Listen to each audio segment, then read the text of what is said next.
कि ये गौस पाक का हुक्म जमीन पे चलता है अल्लाह के इज़्न से, अल्लाह तबारक व तआला के इज़्न से मुर्शिद गौस पाक का हुक्म चलता है। आपने मुर्दे जिंदा किए, आपने तकदीरें बदली, आपकी और गौस पाक फरमाते, सुने अपने फायदे की है, गौस पाक फरमाते हैं कि जो मेरा मुरीद हो, इस पे तवज्जो करना, ये अपने फायदे की है, बहुत फायदे फरमाते, जो मेरा मुरीद हो उस पर मेरा साया ऐसे है जैसे आसमान का साया जमीन पे। और फरमाते जो मेरा मुरीद है उसको मरने नहीं देता उस वक्त तक जब तक वो तौबा करके अपने गुनाहों से पाक नहीं हो जाता।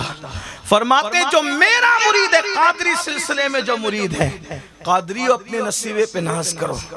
और मैं तो कादरी भी हूँ और चिश्ती, नक्शबंदी, सरवर्दी, रफाई सारी निस्बतें हासिल है, इसलिए कोई गलत मफहूम मत लेना। अभी कादरी जो असल कादरियत है वो पता चलेगी कि कादरी कौन है, लेकिन पहले मुबारक दे दूं कि कादरियों अपने नसीबे पे नाश करो। गौस पाक फरमाते जो मेरा मुरीद है कादरी है, अगर उसको ठोकर लगती है तो मैं हाथ थाम लेता हूँ, गिरने से बचा लेता हूँ। हाय हाय, मैंने कहा अगर ठोकर लगने पे मुर्शिद हाथ थामते हैं तो फिर रोज रोज ठोकर लगा करे, ताकि यार हाथ थामा करे और गिरने से बचाया करे। अल्लाह अकबर। गौस पाक फरमाते हैं मेरा मुरीद मशरिक में हो, मैं मगरिब में रहूं, और अगर उसका सतर खुल जाए तो मैं उसकी सतर पोशी कर दिया करता हूं। फरमाते जो मुझसे सच्चे दिल से मोहब्बत करे उसकी इज्जत मेरी इज्जत हो जाती है, मैं उसको कभी जलील होने नहीं देता। फरमाया उसके दुश्मनों को मैं हलाक करता हूँ। मुरीदी ला तखफ वाशिन फइन्नी, मुरीदी ला तखफ वाशिन फइन्नी अज़ूमुन क़ातिलुन इंदल क़िताली। मेरे मुरीद अपने दुश्मनों से डरा मत कर कि तेरा पीर अब्दुल कादिर जिलानी बदला लेने वाला और कत्ल करने वाला है। कैसा बदला लेने वाला? सरकार गौसे आजम के मुरीद और खलीफा शेख अली इब्ने हेती शेख शुयूख फरमाते हैं हम लोग मदरसे में थे, गौस पाक मुर्शिद वुजू कर रहे थे, वुजू करते हुए सरकार गौस पाक ने चीख मारी, जोर से चीख मारी, और खड़ाऊ पहने हुए। खड़ाऊ समझते हैं? लकड़ी की चप्पल होती है, उसमें कोई जो कुछ नहीं होता बल्कि एक अंगूठे के अंदर कील जैसा होता है, वो भी लकड़े का ही होता है, उसको खड़ाऊ कहते हैं। गौस पाक ने चीख मारी और खड़ाऊ हवा में उछाली, वो नजरों से गायब हो गई। दूसरी उछाली, वो नजरों से गायब हो गई। हम लोग अब चीख मारी, खड़ाऊ उछाल दी, किसकी हिम्मत थी कि पूछता? वो लोग बड़े अदब वाले लोग थे, आज कल के लोग जैसे नहीं कि पूछ लिया कि क्या कर रहे थे और क्यों कर रहे थे और कैसा क्यों और वैसा, ओ सब ऐसे। वो लोग अदब वाले थे। और याद रखना, इंसान कुछ बने ना बने, अदब वाला बने वो सब कुछ बनता है। पहले लोगों को अदब चाहिए। तो बहरहाल, मगर वो कहते हैं कि हमने दिन और तारीख याद रखा। 3 दिन के बाद ठीक एक काफिला आया, उनके हाथ में वो खड़ाऊ थी। हमने सोचा ये इनके हाथ में कैसे, तो मुर्शिद की खड़ाऊ है। तो उन लोगों ने नजर पेश की, तोहफे ताहिफ दिए। जब दे चुके तो हमने उनको कहा ये खड़ाऊ कहाँ मिले तुम्हें?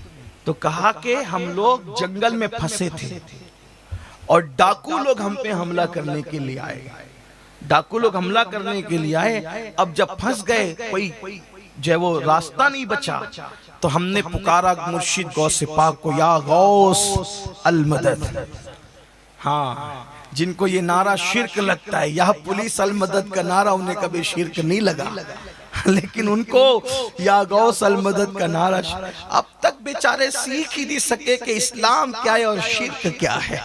अभी तक दुनिया चांद पे जाके आ चुकी और अभी ये इसी में उलझे हुए हैं। जिस कौम के तौहीद का मियार इतना कमजोर हो कि अभी तक वो ईमान और शिर्क की बातें समझ न सके, दाढ़ियां सफेद हो गई, बुढ़े हो गए, कुछ मर गए, लेकिन अभी तक तकवियतुल ईमान से लेके हिफ्जुल ईमान तक उसी चक्कर में उलझे हुए हैं कि ईमान क्या है, शिर्क क्या है। नादानो, जरा अकीदे की बातें समझो और सुनो।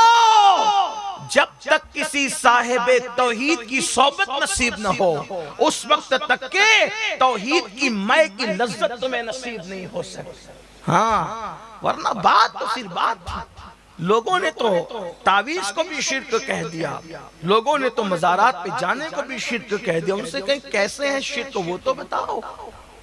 लोगों ने तो सेहरा बांधने को भी शिर्क कितना सस्ता किया कि सेहरा बांधने को भी शिर्क, यानी अपने सिवा किसी को मुसलमान रहने ही ना दिया जाए। ये 1857 के बाद अंग्रेजों की साजिश थी कि हिंदुस्तान में वो तूफान लाओ कि चंद 4 छो के अलावा कोई मुसलमान रहने ना पाए। लेकिन इनकी खुद साख्ता मशीन गन से किसी पे शिर्क की गोलियां चले और वो मुशरिक हो जाए, ऐसे नहीं हो सकता। उम्मत कभी गुमराही पे जमा नहीं हो सकती। और सुन लो, या गौस का नारा मैं और आप नहीं लगा रहे सिर्फ, बल्कि जिस गरीब नवाज ने 90 लाख को ईमान की दौलत अता की, वो भी जब गौसियत माब में मुंह खोलते हैं, जबान खोलते हैं, कलम उठाते हैं तो या गौस कहकर उठाते हैं। उनकी तरफ जो कलाम मंसूब है फारसी का, उसमें उन्होंने लिखा या गौस मुअज्जम नूरे हुदा, वो भी या गौस करके बात करते हैं। या गौस मुअज्जम नूरे हुदा मुख्तार नबी मुख्तार खुदा सुल्तान दो आलम कुतबे औला हैरान द जलालत अर्द समा। ये गरीब नवाज के 4 मिसरे जो मैंने आपके सामने पढ़ा, क्या मतलब? ए इज्जत वाले गौस, ए इज्जत वाले गौस, आप तो हिदायत का नूर है, नूर है आप, नूर हिदायत का नूर। और अल्लाह और रसूल ने आपको मुख्तार बनाया, अल्लाह रसूल ने आपको मुख्तार बनाया। और कहते हैं आपकी अजमत और बुजुर्गी को देखकर जमीन और आसमान भी हैरान है। जमीन आसमान हैरान है तो फिर इंसान 2 पैर का क्यों ना हैरान हो? उनकी शान ही कुछ ऐसी है, हैरान क्यों ना हो?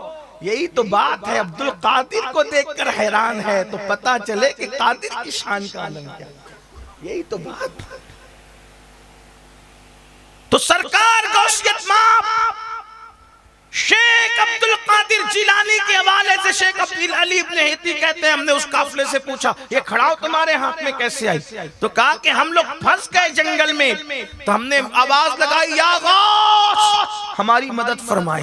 इतना कहना था कि एक जोरदार चीख की आवाज आई। हमको ऐसा लगा कि कोई मदद के लिए आया, लेकिन हमने देखा तो कोई नजर ना आया। लेकिन थोड़ी देर में 2 डाकुओं में से 2 डाकू आए, कहा भाई हमें माफ कर दो और तुम अपना सामान वापस ले लो। तो हमने पूछा क्यों वापस कर रहे? थोड़ी देर तो पहले लूट मार कर रहे थे। कहा चल कर देखो हुआ क्या है। तो जब हमने जा करके देखा तो डाकुओं के सरदार मुर्दा पड़े थे और उनके सीने पर ये खड़ाऊ रखी हुई थी। हमने पूछा ये क्या? तो कहा ये खड़ाऊ आसमान की तरफ से आई, ऊपर से आई और इनके सर पे ऐसी टपाटप टपाटप पड़ी कि उनको मार डाला। अल्लाह अकबर। इसलिए हम कहते हैं कि अपना सामान वापस ले जाओ। तब हम वो खड़ाऊ ने हमने उन खड़ाऊ को पहचाना और वो खड़ाऊ लेकर के और तोहफा लेकर के आए। तब शेख अली इब्न हेती कहते हैं हमें पता चला कि यहाँ वुजू करते करते किसी की इमदाद हो रही थी, यहाँ वुजू करते करते किसी की मदद हो रही थी। आप कहेंगे कैसे हो रही थी? तो खुद फरमाते हैं नजर तो इला बिलादिल्लाहि जमा, मैं अल्लाह के शहरों को ऐसे देखता हूँ जैसे तुम हथेली पे राई का दाना देखते हो। और कहते हैं अल्लाह अकबर कि अल्लाह के शहर मेरी हुकूमत में मेरे अल्लाह ने दे दिए। ये गौस पाक हैं तो उनकी हुकूमत और उनकी हुक्मरानी चल रही है, बल्कि इंसानों पे नहीं जिन्नातों पे भी चल रही है।